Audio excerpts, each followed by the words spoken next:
ಈಕೆಯ ಹೆಸರು ವರಲಕ್ಷ್ಮಿ. ಏನು ಈಗ ತಾನೇ 25 ವರ್ಷ ವಯಸ್ಸು. ಚಿಕ್ಕಬಳ್ಳಾಪುರ ಜಿಲ್ಲೆ ಬಾಗೇಪಲ್ಲಿ ತಾಲೂಕಿನ ಪಾಪಿನಾಯಕನಹಳ್ಳಿ ಗ್ರಾಮದ ನಿವಾಸಿ. ಬಾಗೇಪಲ್ಲಿ ಕಾಲೇಜಿನಲ್ಲಿ BSc ವಿದ್ಯಾಭ್ಯಾಸ ಮಾಡ್ತಿದ್ದಾಗ ಪರಿಚಯವಾದ ಚಿಕ್ಕಬಳ್ಳಾಪುರ ತಾಲೂಕಿನ ಆರ್ಚಕನಹಳ್ಳಿ ಗ್ರಾಮದ ವಾಸಿ ಗಂಗರಾಜು ಎನ್ನುವವರನ್ನ ಪ್ರೀತಿಸಿ ಮನೆಯವರ ವಿರೋಧದ ನಡುವೆಯೂ ಮದುವೆ ಮಾಡಿಕೊಂಡಿದ್ದಳು. ಮದುವೆಯಾಗಿ 2 ವರ್ಷ ಆಗಿದೆ. ಒಂದು ಹೆಣ್ಣು ಮಗು ಇತ್ತು. ಆದರೆ ಮೊನ್ನೆ ರಾತ್ರಿ ವರಲಕ್ಷ್ಮಿ ಫೋನ್ಗೆ ಅದೊಂದು ಫೋನ್ ಕಾಲ್ ಬಂದಿದೆ ಅಷ್ಟೇ. ಆ ಫೋನ್ ಕಾಲ್ನನ್ನ ವರಲಕ್ಷ್ಮಿ ಗಂಡ ಗಂಗರಾಜು ರಿಸೀವ್ ಮಾಡಿದ್ದಾನೆ. ಆದ್ದರಿಂದಲೇ ಗಂಡ ಹೆಂಡತಿ ಮಧ್ಯೆ ಗಲಾಟೆಯಾಗಿದೆ. ಬೆಳಗಾಗುವಷ್ಟರಲ್ಲಿ ನೋಡಿದ್ರೆ ವರಲಕ್ಷ್ಮಿ ಶವವಾಗಿದ್ದಾಳೆ.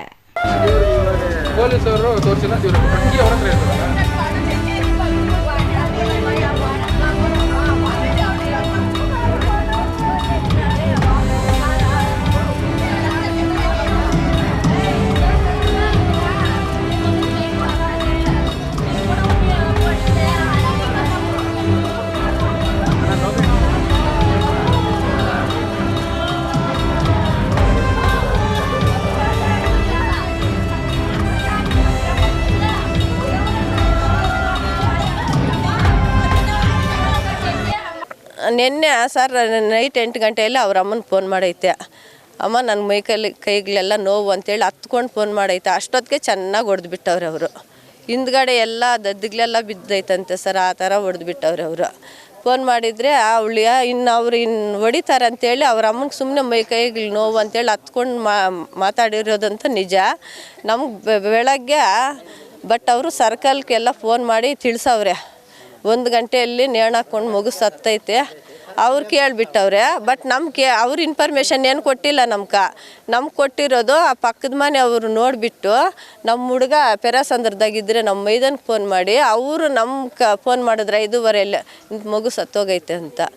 ಆವಾಗ ಅಲ್ಲಿಂದ ಇಲ್ಲಿಗೆ ಬಂದರೆ ಇಲ್ಲಿ ಪೊಲೀಸ್ನವರು ನಮ್ಮ ಕಡೆ ಅವರು ಇದೇ ತಗೊಂಡಿಲ್ಲ.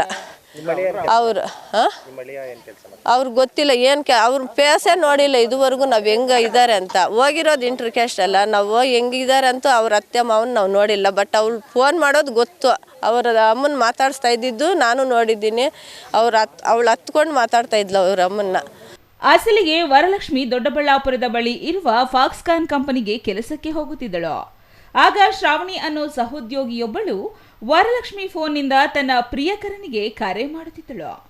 ಇದರಿಂದ ಆಕೆಯ ಪ್ರಿಯಕರ ಶ್ರಾವಣಿ ಬಗ್ಗೆ ವಿಚಾರಿಸಲು ವರಲಕ್ಷ್ಮಿಗೆ ಕರೆ ಮಾಡಿದ್ದಾನೆ. ಆ ಕರೆಯನ್ನ ಗಂಗರಾಜು ರಿಸೀವ್ ಮಾಡಿಕೊಂಡು ಮಾತನಾಡಿದ್ದಾನೆ. ನಂತರ ತನ್ನ ಪತ್ನಿ ವರಲಕ್ಷ್ಮಿಗೆ ಬೈದು ಬುದ್ಧಿ ಹೇಳಿದ್ದಾನೆ. ಬೇರೆಯವರ ಲವ್ಗೆ ನೀನ್ಯಾಕೆ ಮಧ್ಯಸ್ಥಿಕೆ ವಹಿಸುತ್ತೀಯಾ ಅಂತ ಜಗಳ ಮಾಡಿದ್ದಾನೆ. ಮಾತಿಗೆ ಮಾತು ಬೆಳೆದು ಇಬ್ಬರು ಗಲಾಟೆ ಮಾಡಿಕೊಂಡಿದ್ದಾರೆ. ಇದೇ ವಿಚಾರದಲ್ಲಿ ವರಲಕ್ಷ್ಮಿ ನೇಣು ಬಿಗಿದುಕೊಂಡಿರುವ ಶಂಕೆ ವ್ಯಕ್ತವಾಗಿದೆ. ಆದರೆ ಆಕೆಯ ತವರು ಮನೆಯವರು ವರದಕ್ಷಿಣೆ ಕಿರುಕುಳ ಆರೋಪ ಮಾಡಿ ಪೆರೇಸಂದ್ರ ಠಾಣೆಯಲ್ಲಿ ದೂರು ದಾಖಲು ಮಾಡಿದ್ದಾರೆ. ತಾಯಿ ಅವನಿಗೆ ಕಠಿಣ. ಯಾಕಂದರೆ ಆ ಮಗು 1 ವರ್ಷದ ಮಗು, 1 ವರ್ಷದ ಮೇಲೆ 2 ತಿಂಗಳು 3 ತಿಂಗಳು ಆಗಿದೆ. ಅಂಥ ಮಗುವನ್ನು ಬಿಟ್ಟು ನನ್ನ ಮಗಳು ಕೆಲ್ಸಕ್ಕೆ ಹೋಗೋಳಲ್ಲ. ಕೆಲ್ಸಕ್ಕೆ ಹೋಗಿ ಅವ್ನು ಸಾಕಿದ್ರು ಕೂಡ ನನ್ನ ಮಗನಿಂತ ಕಠಿಣ ಶಿಕ್ಷೆ ಕೊಟ್ಟವನಲ್ಲ.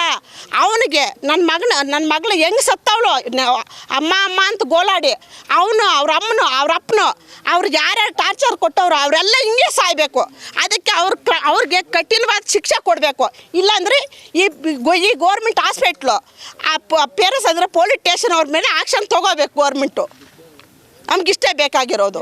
ಮೊದಲೇ ವರಲಕ್ಷ್ಮಿ ಮನೆಯವರ ವಿರೋಧದ ನಡುವೆ ಗಂಗರಾಜು ವರಲಕ್ಷ್ಮಿಯನ್ನು ಪ್ರೀತಿಸಿ ಮದುವೆ ಮಾಡಿಕೊಂಡಿದ್ದ. ಇನ್ನು ಈಗ ಮಗಳನ್ನ ಕಳೆದುಕೊಂಡು ಆಕ್ರೋಶಗೊಂಡಿರುವ ಆಕೆಯ ತವರು ಮನೆಯವರು ಗಂಗರಾಜು ಹಾಗೂ ಆತನ ತಂದೆ ತಾಯಿ ವಿರುದ್ಧ ಆಕ್ರೋಶ ವ್ಯಕ್ತಪಡಿಸಿದ್ದಾರೆ. ಇತ್ತ ಪೆರೇಸಂದ್ರ ಪೊಲೀಸ್ ಠಾಣೆಯಲ್ಲಿ ವರದಕ್ಷಿಣೆ ಕಿರುಕುಳದಿಂದ ಸಾವು ಪ್ರಕರಣ ದಾಖಲಿಸಿಕೊಂಡು ಗಂಗರಾಜುನನ್ನ ಬಂಧಿಸಿ ವಿಚಾರಣೆ ನಡೆಸುತ್ತಿದ್ದಾರೆ. ನಮಸ್ಕಾರ. ನಮ್ಮ Chikkaballapura district Peresandra police station ಲಿಮಿಟ್ಸಲ್ಲಿ 7ನೇ ತಾರೀಕು ರಾತ್ರಿ ಒಂದು ಇನ್ಸಿಡೆಂಟ್ ಆಗಿತ್ತು. ಈ ಇನ್ಸಿಡೆಂಟು ನಮ್ಮ ಮಾಹಿತಿಯ ಮೇಲೆ ಕಲೆಕ್ಟ್ ಮಾಡಿದ್ದೀವಿ. ಆದಮೇಲೆ ನಮಗೆ ಒಂದು ಡೌರಿ ಡೆತ್ ಕೇಸ್ ಕೊಟ್ಟಿದ್ದಾರೆ ಅವರ ಫ್ಯಾಮಿಲಿ ಮೆಂಬರ್ಸ್. ಬೇಸಿಕ್ಲಿ ಒಬ್ಬರು lady Varalakshmi around 25 years age ಇದೆ. ಅವ್ರದ್ದು 2 ವರ್ಷ ಹಿಂದೆ ಚೌಕನಹಳ್ಳಿ ವಿಲೇಜ್ದು ಗಂಗರಾಜು ಜೊತೆಗೆ ಲವ್ ಮ್ಯಾರೇಜ್ ಆಗಿತ್ತು. 2 ವರ್ಷದಿಂದ ಇವ್ರ ಜೊತೆಗೆ ವಾಸ ಇತ್ತು. ಮತ್ತು ಈ ಲೇಡಿ ಫಾಕ್ಸ್ಕಾನಲ್ಲಿ ಕೆಲಸ ಮಾಡೋಕ್ಕೆ ಹೋಗ್ತಾಯಿತ್ತು. ಮತ್ತು ಮಗು ಕೂಡ ಇದೆ, ಒಬ್ಬರು ಸಣ್ಣ ಮಗು ಕೂಡ ಇದೆ ಅವ್ರದ್ದು.